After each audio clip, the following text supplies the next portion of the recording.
Avoiding conflict doesn't make it go away, guys. Hey, welcome to Tuesday's Truthful Trench Truth, all about relationships.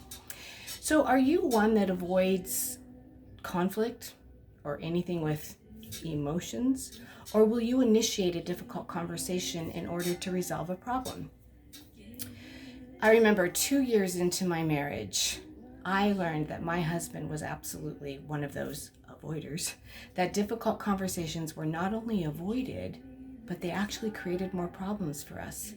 It wasn't until I read the book How We Love by Milan and Kay Yerkovich that I learned why.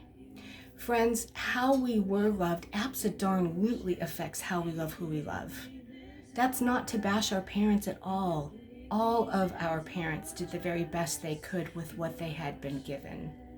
But what if you could change this tendency to avoid those difficult conversations and learn how to get in touch with the healthy ways to resolve conflict, to solve problems, and strengthen all of your important relationships?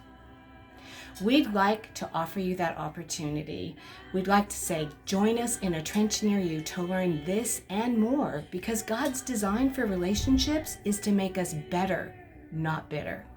For more information, go check out trenchclassesunited.com and click on the classes page. Have a terrific Tuesday.